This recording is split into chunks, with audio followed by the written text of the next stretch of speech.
The monster under my bed is afraid of the one in my closet. It was a little past midnight, Monday of last week, when I first heard scuffling. I was in the bedroom of my new apartment, freshly moved in with boxes still stacked in the corners. I was on the verge of sleep, exhausted from a long day of hauling furniture. My eyes cracked open, though, as the sound caught my attention. My room is fairly large, with my bed and dresser against one wall. On the other side is the door to the bathroom and a medium-sized closet. In the darkness, I could only make out the faint silhouettes of objects. I gently lifted my head from my pillow, peeking over the edge of the covers. Several moments passed in silence. Then I saw something emerge from under my bed. It was small, about the size of a Jack Russell Terrier. It walked on 4 legs and had a short, slender tail.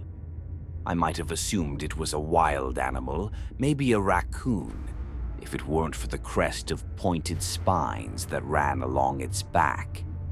As well, its limbs were strange. The placement of the joints gave it the look of a primate, and I thought I could make out small fingers at the ends of its feet.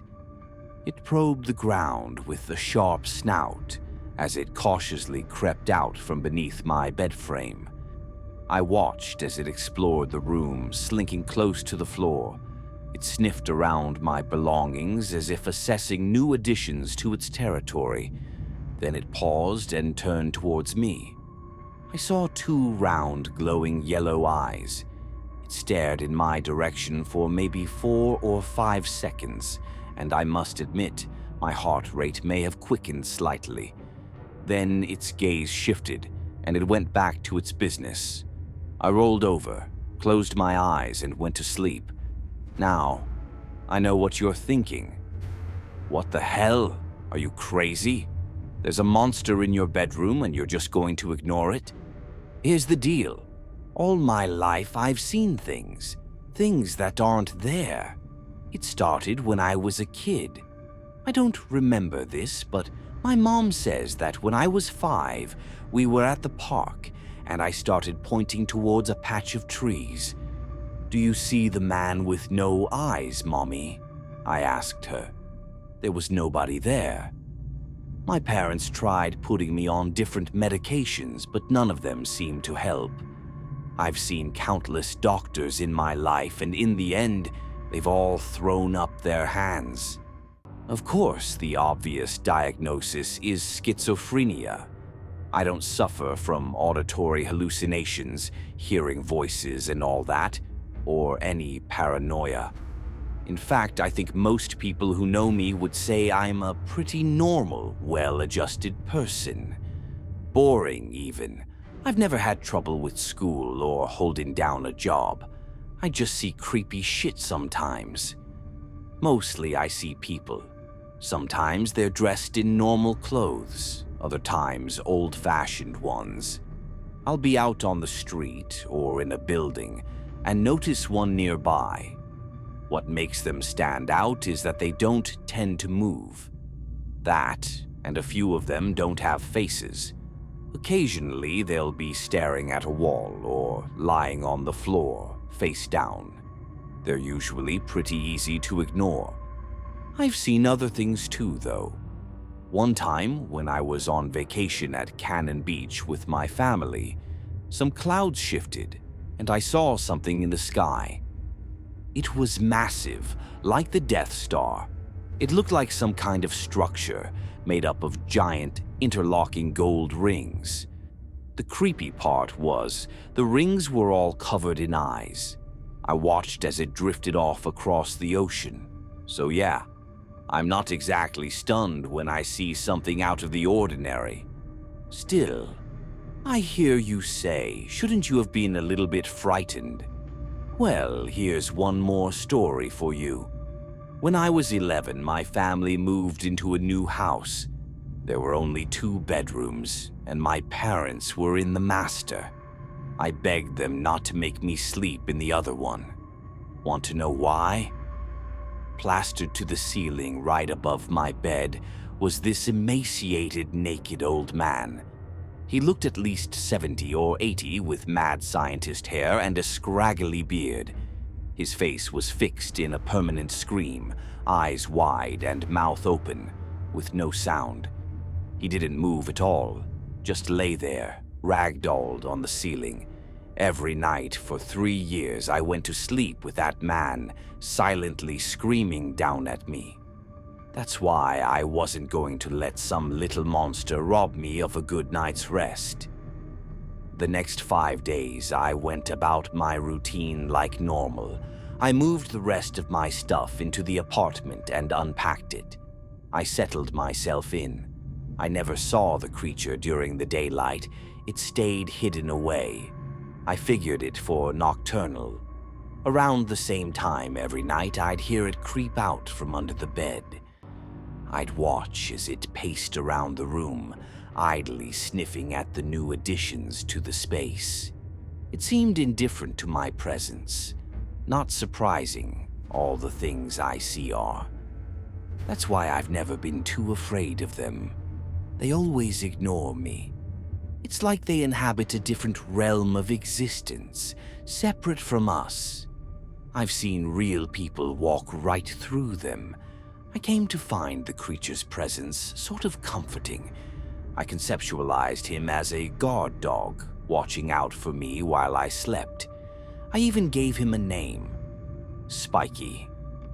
Still, there was one thing that began to unsettle me. I noticed that in all of Spiky's roaming, he always stayed on one side of the room. He never went to the other end with the bathroom and the closet. It was like there was an invisible boundary keeping him out. The closet was empty. I'd put all of my clothes in the dresser. I couldn't put my finger on why, but something about it made me uncomfortable. I'd get a cold feeling when I walked past it to get to the bathroom. Of course, there was nothing out of the ordinary about it. It was just a 3-foot by 3-foot square of empty space and 2 folding doors. I had no reason to find it frightening, that is, until a few nights ago. I was lying in bed and, as usual, Spiky was on his patrol. I was on the verge of drifting off when suddenly I heard a noise coming from the other side of the room. It immediately made the hairs on my arms stand on end. It was low and thick, like a drum beat, but mixed in was a higher pitch, almost like singing. I told myself it was just the apartment's wiring acting up and was going to doze off when I heard something else, a deep growl. I glanced up and saw Spiky standing in the middle of the room, right at the edge of his territory.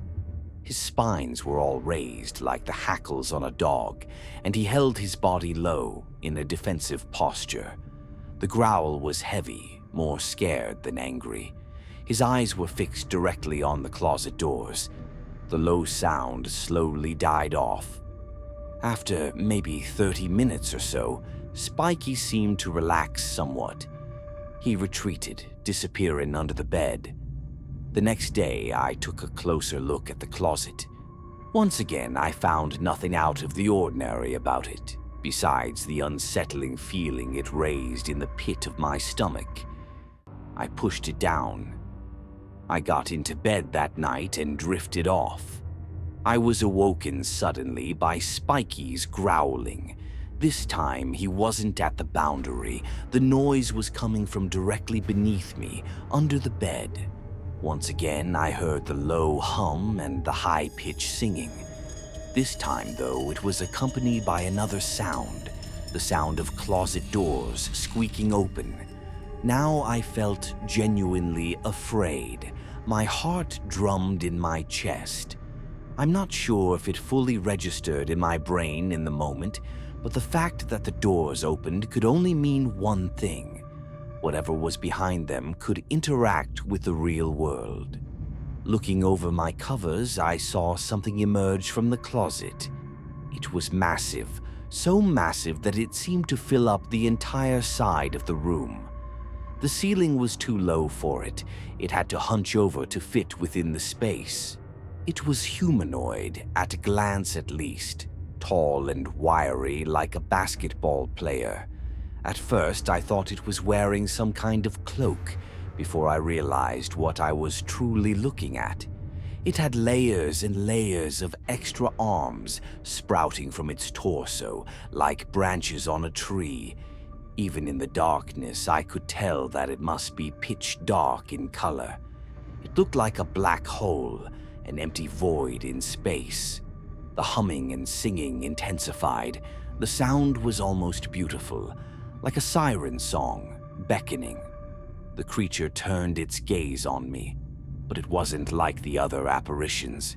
I knew in my gut this thing saw me. It began stalking across the room, its dozens of limbs bristling off one another as it went. I was paralyzed, too terrified to move. A horrible, morbid feeling rose inside me. I had an eerie premonition of the creature leaning down and enfolding me in its many arms. It wouldn't kill me. It would take me. The creature was almost at the foot of my bed. I braced myself. Just then I heard an almighty howl. I saw a streak of darkness shoot towards the creature.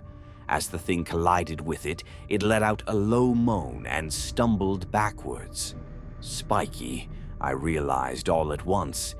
He'd leapt onto the monster. The two of them tussled, the closet monster doubling over and reaching out with its many arms. My adrenaline suddenly kicked in, and I saw my opportunity. I dove out of bed and threw open the door to my room. I escaped down the hallway, heading straight for the door to my apartment. Behind me, I heard a howl, which elevated to a shrieking cry. There was no mistaking it. It was the sound of an animal being torn apart. Thank you, Spiky, I thought with a grimace. Then I was out the door. I've been staying with my parents for the last few days. I haven't told them why. It's all too scary to relive. Plus, I'm afraid they might throw me in a mental asylum if they knew the truth. Of course, all my stuff is still in the apartment. At some point, I'll need to go back for it. What should I do?